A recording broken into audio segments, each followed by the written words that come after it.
था, बहुत समय पहले की बात है। हिमालय की तराई में एक राज्य था, अभिराज्य। इस राज्य का राजा बहुत बुद्धिमान और न्यायप्रिय था।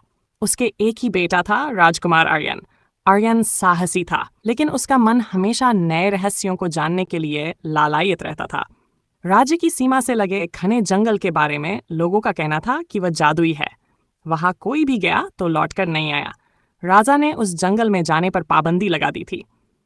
लेकिन आर्यन के मन में सवाल उठते रहते। आखिर इस जंगल में ऐसा क्या है? लोग क्यों नहीं लौटते?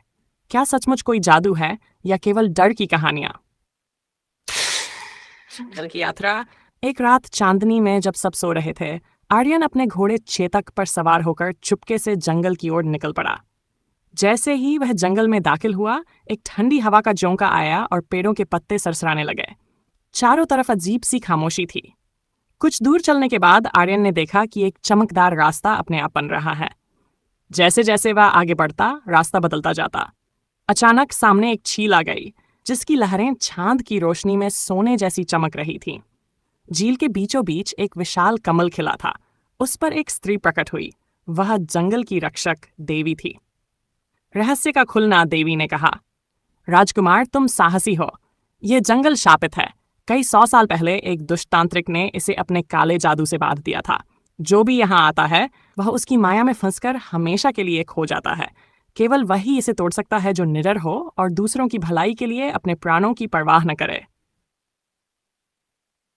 आर्यन ने निश्चय किया कि वह इस शाप को तोड़ेगा। तांत्रिक से सामना जंगल के सबसे गहरे हिस्से में आर्यन पहुंचा। वहां एक काले पत्थर का किला था। भीतर बैठा तांत्रिक अपनी भयानक आंखों से हंस रहा था। तो आ ही गया कोई मूर्ख मेरी कैद में। तांत्रिक ने आग का गोला फेंका, लेकिन आर्यन ने अपनी तलवार से उसे रोक दिया। युद्ध शुरू हुआ। कभी आग बरसती, कभी जमीन कांप उठती। आर्यन थक चुका था, लेकिन उसके मन में एक ही विचार था, मुझे अपने राज्य और इस जंगल के प्राणियों को बचाना है।